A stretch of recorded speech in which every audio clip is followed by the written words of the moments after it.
Hello, and welcome to another episode of Sam Tries Cooking. Spooky Edition. They're coming to get you, Barbara. Today, I will be returning to the Unofficial Hocus Pocus Cookbook to make chocolate-covered finger of a man named Clark. Yum.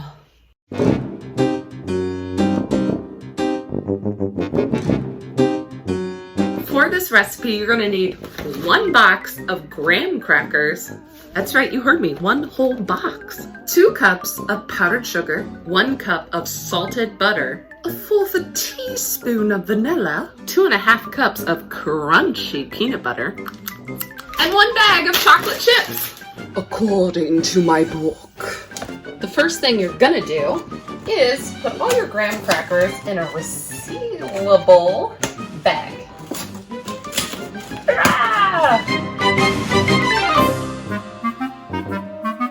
Then the book says to gently crush them with a mallet, leaving some big chunks. I don't have a mallet, so a rolling pin will have to do. Is that gentle? Now grease your pan, not with hangman's fat, but canola oil instead. Unless you have hangman's fat, then I guess go for it. Add your graham crackers, powdered sugar, butter,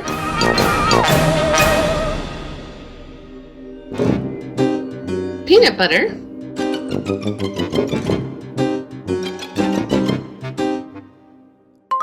and last but not least, vanilla extract. To a bowl or cauldron and mix with a spatula. This is semi-reminding me of like mud puppies. For those of you who live in the Midwest, this is not easy to mix. You really need a big bowl. I really could use a little magic right now.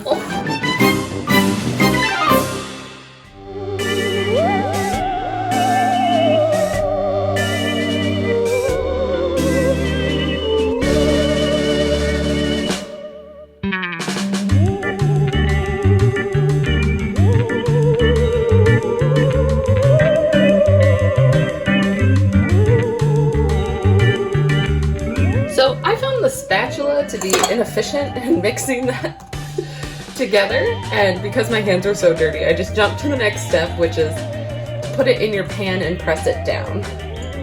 I am pressing it with the spatula though, because my hands were super dirty. I don't think I'll ever get the peanut butter out of my fingernails.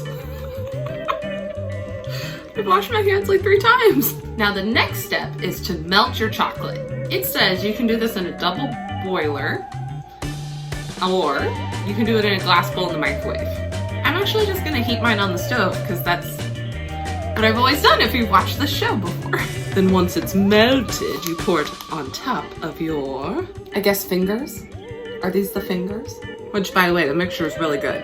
It is very close to a mud puppy.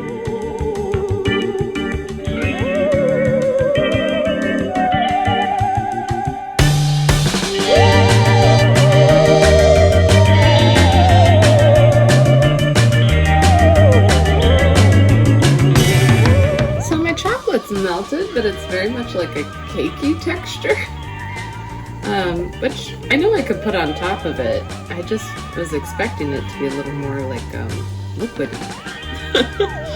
I don't know what happened, but we're gonna go ahead and put it on, I guess, and just kind of spread it out. Because I'm fairly sure how the directions describe it is it's supposed to be very liquidy, so you just like pour it on top. It literally says pour. But mine is more cakey, so I don't know what happened. I got semi-sweet chocolate chips. I don't know. If you know, tell me in the comments. I love to learn. Well, I think I'm just gonna leave it as is, I guess. I don't really, yeah, I don't know what happened. Anyway, you're supposed to cover this and then put it in the fridge for 4 hours. Maybe I just didn't let it melt long enough. That's possible. I'm not a very patient person. While that is chilling, let's go ahead and read the little comment. You're probably thinking, why would this spell book give us a recipe for candy? Actually, I wasn't thinking that, but okay. While Clark bars are no longer common, they are infinitely more delicious than a chocolate-coated digit. I think the witches would disagree. The exact texture of a Clark bar's crispy peanut butter center is difficult to master. Masters in quotations. But this recipe gives you a similar experience with much less effort, so you can conserve all your strength for trying to outlive the dawn. I honestly don't remember Clark bars, and I think I was like 3 or 4 when this movie came out. I never had one. If you had one, let me know in the comments. I don't even remember what the packaging looked like for them. I know it's red and yellow because of the movie, but if you tried one, let me know. Did you like them? All right, it's been a little over 4 hours. I want to say about 5, so let's see how we did. Oh yeah, that is solid.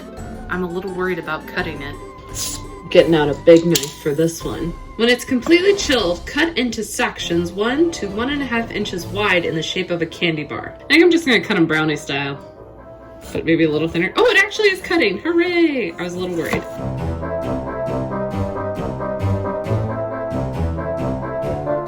Okay, my slices are a little bit thicker than a finger. I think I would have been able to cut it better if the chocolate had melted properly. But anyway, let's give it a try. Oh my goodness. Probably need to mix it better. I have like a huge chunk of like just butter right there. But the directions did say to leave like medium-sized chunks, but I feel like maybe you needed to grind the graham cracker better.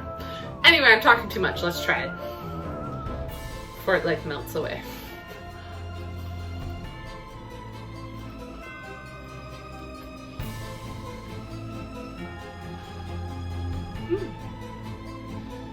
I mean, it's chocolate, peanut butter, sugar, butter. Like, couldn't really go wrong.